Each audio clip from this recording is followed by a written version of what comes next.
Le dossier de ce journal à présent, il est consacré à la vasectomie. Cette méthode contraceptive masculine, considérée comme définitive, eh bien, elle est en plein boom en France et dans le Grand Est. Depuis 2010, le nombre d'opérations a été multiplié par 15 avec des patients de plus en plus jeunes. Un engouement nuancé par les demandes de réversion. Elles sont elles aussi plus nombreuses. Les explications de Marie Coulon, Nicolas Meyer et Thierry Citer. On s'était mis tout en blanc, quoi. Ce Strasbourgeois a sauté le pas en 2022. Thomas Fritsch, 35 ans, en couple avec Amandine, rencontrée au collège il y a plus de 20 ans. Ta chambre d'ado, là. Ouais, avec tous les petits posters. Ouais, les dauphins et Spice Girl.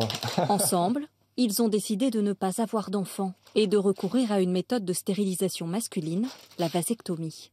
On n'a pas eu ce besoin viscéral d'avoir des enfants et de fonder une famille. On s'était dit à 35-36 ans, si on n'a toujours pas l'envie, on fait ce qu'il faut, quoi. Et l'idée, c'était que justement, moi, je porte l'acte opératoire. Vu qu'elle avait déjà pris la pilule pendant 10 ans, c'était déjà pas mal. Participer à la contraception du couple, tout en répondant à des préoccupations sociales et écologiques.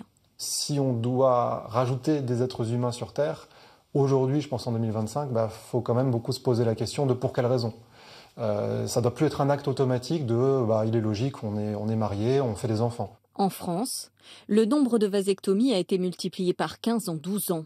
Une tendance à laquelle n'échappe pas le Grand Est, où seulement quelques 200 actes ont été dénombrés en 2010, contre près de 3000 en 2022. On coupe un fragment. À Strasbourg, le docteur Belot opère plusieurs patients par semaine.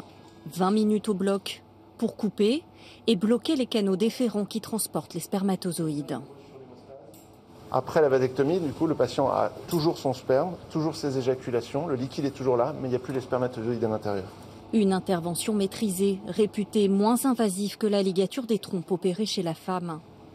Auparavant plébiscitée par les plus de 40 ans, déjà pères de famille, elle séduit désormais de plus en plus de jeunes hommes. Il n'y a pas de limite, on a des gens qui viennent autour de 20 ans. Avec un revers, le risque de regret. Actuellement, les gens souhaitent des enfants de plus en plus tard. Le taux de divorce, de séparation n'a jamais été aussi élevé. Le regard sur la paternité peut changer avec les années. Et donc le message, c'est jamais urgent de faire une vasectomie. Et quand on a des profils de gens jeunes, on essaye de leur mettre ces problématiques, de leur expliquer cela, pour être sûr qu'ils prennent la décision en pleine connaissance de cause. Dans tous les cas, la loi impose un délai de réflexion de 4 mois après une première consultation médicale. Malgré cette précaution, certains patients opérés sont bel et bien tentés de revenir en arrière. Le docteur Tricard est l'un des rares urologues à pratiquer les opérations de réversion, elles aussi de plus en plus demandées. Lui en réalise une dizaine par an, sans garantie de succès. C'est une chirurgie compliquée, avec une réussite qui n'est pas assurée. Et je dirais qu'il y a 50% des gens qui présentent des spermatozoïdes dans le sperme après ce type de procédure, mais il n'y a que 30% maximum de couples qui parviennent à concevoir avec cette technique. La vasectomie, remboursée par la sécurité sociale, doit donc être considérée comme une procédure définitive. Un phénomène de société aux enjeux multiples qui détrône désormais la stérilisation féminine en France.